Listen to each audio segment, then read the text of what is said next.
Ça, c'est le Liban dans les années 60. Et ça, c'est le Liban actuellement. Il y a quelque chose qui cloche, non? Mais pour comprendre tout ça, on va revenir au tout début de l'histoire, quand le Liban était encore riche. On est le 22 novembre 1943 à Beyrouth, la capitale de ce petit pays d'Orient bordé par la Syrie au nord et à l'est, d'Israël au sud, ainsi que par la mer Méditerranée. C'est la fête dans les rues, la France a de donner l'indépendance au pays. Ça, c'est ce qui va marquer le début du succès du Liban. Mais pourquoi ce pays était riche? Déjà, le Liban est, après son indépendance, tranquille, puisque sa population, qui est pourtant un mélange entre musulmans, chrétiens et juifs, s'entend bien. Mais surtout, c'est une république. Vous savez, ce truc où on peut voter et élire des gens. Et c'est grâce à ça que des affaires ont pu se passer dans la région. D'ailleurs, on va parler du business, car c'est ce qui fait vivre ce petit bout de terre. Et ça, le gouvernement, il le savait très bien, puisqu'ils ont rapidement mis en place une économie bien libre, avec peu de règles sur les échanges d'argent. Ah bah ça, c'est parfait pour vendre...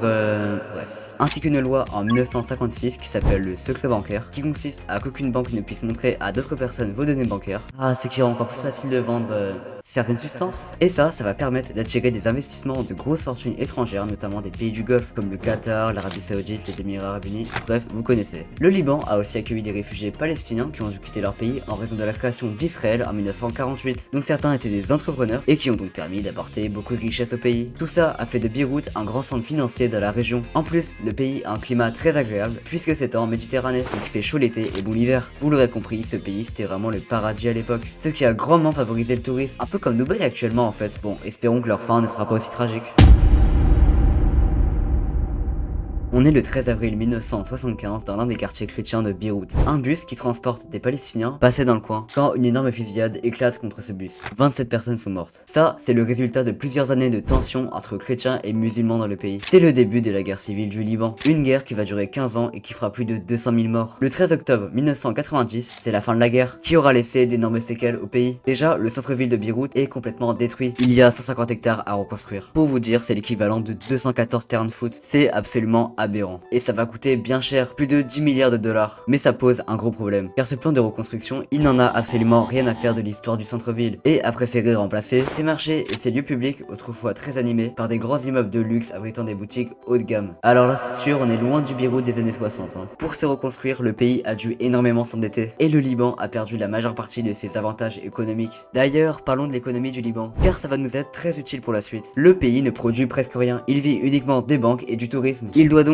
importer d'autres pays 80% de ce qu'ils consomment, ce qui rend le pays pas du tout autonome. Et ça, c'est très dangereux si une crise arrive. Retenez bien ça.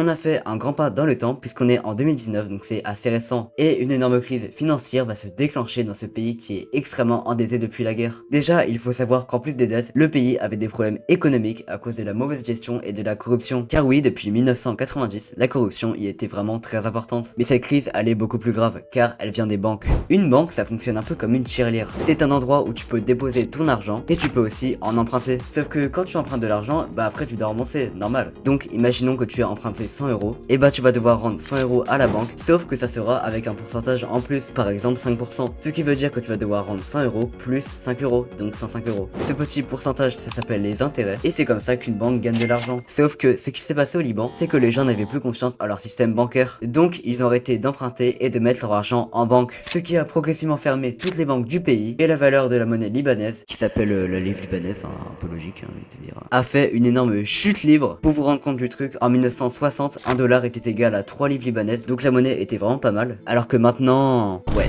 c'est énorme. Puis cette crise, elle s'est encore plus aggravée en 2020 avec la pandémie que vous connaissez tous. Sauf qu'en plus de ça, il y a eu ça. Un peu plus de 18 h ce mercredi 4 août 2020, ces habitants de Beyrouth croient filmer un simple incendie dans le port après une forte déflagration.